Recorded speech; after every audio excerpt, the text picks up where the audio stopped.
இருட்டில் ஓடும் ஒளி. இரவு 12:45.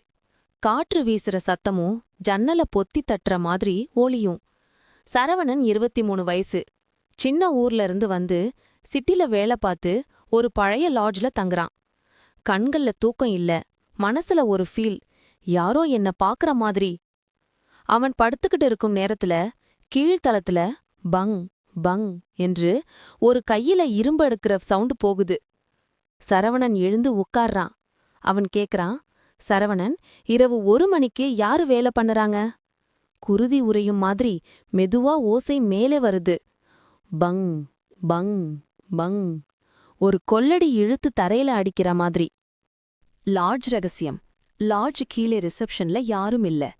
சரவணன் இடத்துக்கு போய் நின்று கேக்குறான், ஹலோ, யாராவது இருக்கீங்களா? அதுக்குள்ள ஒரு கதவு மெதுவா க்ரீக்னு திறக்குது. உள்ள ஒரு பெரிய டேபிள், அதுக்கு மேல ஒரு பழைய புத்தகம். புத்தகத்தின் மேல எழுத்து, பண்கையின் பழி 1987. சரவணன் ஒரு பக்கத்தை திறக்கிறான். அந்த பக்கத்துல எழுது, இந்த லாட்ஜ்ல தங்குற யாரும் இரவு 1 மணிக்குப் பிறகு தனியாக இருக்கக்கூடாது. கொல்லப்பட்ட பாக்கியராஜ் திரும்பி வருவான். சரவணன் புத்தகத்தை மூடுற நேரத்துல அவன் பின்புறம் சத்தம், பங்கு. அவன் மெதுவா திரும்புறான். அந்த மனிதன் முன்னாடி ஒருத்தன் நிக்கிறான். கையில ஒரு பண்கை கொள்ளடி, பழைய வர்க்கு மாதிரி உடம்பு, கண்கள் குருதியா பழிச்சன. அவன் உதடு, நான் முடிக்கல, இன்னும் ஒரு பேர். சரவணன் அதிர்ச்சியா பின்வாங்கறான். யாரு நீங்க? அவன் முன்னே வரான். கொள்ளடி தரையில ஒரு சிற சத்தம், கீ. என்ன கொலை பண்ணாங்க. இப்ப நான் அவங்க மாதிரி யாரையும் உயிரோட வைக்க மாட்டேன். அவன் பாயிறான். ஓட்டம். சரவணன் ஓடி 2ஆம் ஃப்ளோர் பக்கம் போறான். காலடி சத்தம் கம்பியை உடைந்த மாதிரி ஆவேசமா மேல வருது. பங் பங் பங். சரவணன் ஒரு ரூம்ல போய் மூடிக்குள்ளுறான். உள்ளே லைட் ஆஃப். இருட்டுல ஒரு மூலையில சிமிழுத படுக்கை. அடுத்த நிமிஷம் கதவுல கொல்லடி. பங். மறுமுறை பங் பங். கதவு உடைஞ்சுவிட நேரம். சரவணன் மூலையில ஒரு பழைய ஹாத்தல் யூனிஃபார்ம் கண்டுபிடிக்கிறான். அதை தொட்டு பார்க்கிறான். அதுல காய்ந்த ரத்தம். சட்டை பின்புறம் எழுதியிருக்கிறது, மரணம் 1987, பாக்கியராஜ். சரவணன் நெருடலா பேசுறான். அவன் இதுக்குள்ள தங்கின மனிதனா? உண்மையான பழி. கதவு உடைஞ்சு விழுது. பண்கை தரையில் உருண்டு கதக்குது. பாக்கியராஜின் ஆவி உள்ளே நிற்குது. மனசை சுத்த அடிச்ச மாதிரி கண்ணு சிவப்பா. அவன் கேட்கிறான், என் மரணத்துக்கு காரணம் யாருன்னு தெரியுமா? சரவணன் பயந்து, எனக்கு தெரியாது, தயவு செய்து விடுங்க. பாக்கியராஜ் கொள்ளடியை மேல கூக்குறான். அவன் குரல் முழங்குது. இந்த லாட்ஜ் மேல வருஷங்களாக கொலைகாரனும் அவன் குழுவும் கட்டுப்பாடு வச்சிருந்தாங்க. அவங்கதான் என்ன கொல்ல பண்ணினாங்க. இப்ப நீ. அவன் நெருங்குறான். அவங்க குழுவிலிருந்து ஒருவன். சரவணன் அதிர்ச்சி அடைந்து, என்ன? நான் சம்பந்தமே இல்ல. ஆனா பாக்கியராஜ் கோபத்துல முகம் கொடிய மிருகமா மாறுது. அவன் கொள்ளடியை சுழற்சி பாயிறான். அந்த நேரத்துல பின்புற ஜன்னல் தட்டுது. ஒரு பெண் உள்ள நுழையிறாங்க. பெயர் யாழினி. 22. லாட்ஜ் பற்றி ரிசர்ச் பண்ணிக்கிட்டு இருந்த ஜேர்னலிஸ்ட்.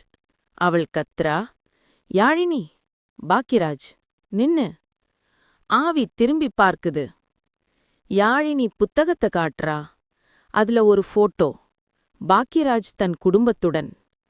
அவள் சத்தமா, உன்னை கொலை பண்ணது இந்த பையன் இல்ல, அவனும் உன்ன போல ஒரு விக்டிம்.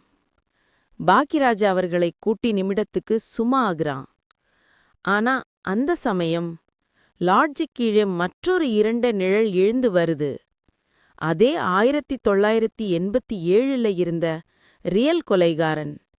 அவன் கிசுகிசுக்கிறான், நான் திரும்பி வந்துட்டேன்.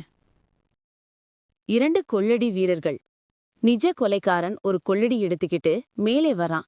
பாக்கியராஜின் ஆவி கோபம் முழு பாயிண்ட்டுக்கு போகுது. அவன் கத்துறான், என்னை கொன்றவனை இப்போ நான் உன்னை. 2 பக்கம் 2 கொள்ளடி. லாட்ஜ் ரம்பும் குலுங்குறது. சரவணன் யாழினி ஓடி பக்க ரூம்ல ஒளிஞ்சிக்கிறாங்க. உள்ளிருந்து ஒலிகள் மட்டும். பங் பங் க்ரீக் கூச்சல். சத்தம் போய் 5 நிமிடத்திற்கு நின்றுவிடுது. முடிவா அல்ல. சரவணன் யாழினி மெதுவா வெளியில் வர்றாங்க. கொலைகாரன் தரையில படுத்திருக்கான். உடம்பு உடைஞ்சு ரத்தம் பாயுது. ஆனா பாக்கியராஜன் ஆவி தெரியல. அவன் குரல் மட்டும் வருது. என் பழி முடிஞ்சது. ஆனா லாட்ஜ் இன்னும் சுத்தமில்லை. காற்று அடிக்குது, லைட்டு மின்னுது. சரவணன், யாழினி லாட்ஜ வெளியில ஓடி வெளியேறாங்க. அவங்க பின்புறம் கதவு தானா திடுக்குன்னு மூடுது.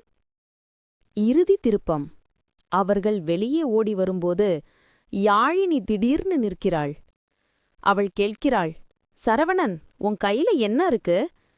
சரவணன் கீழே நோக்கிறான்.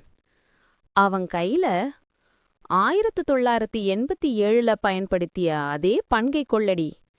அவன் மெதுவா சொல்றான், நான் இதை எடுக்கும் நினைவே இல்ல. யாழினி சின்ன சிரிப்புடன், அது நீ எடுத்ததில்ல, அவன் கொடுத்தது. காற்று ஒரு முறை பலமாக அடிக்குது. லாட்ஜ் ஜன்னல்ல ஒரு நிழல் தெரிகிறது. பாக்கியராஜ். அவன் கண்ணு இன்னும் சிவப்பு.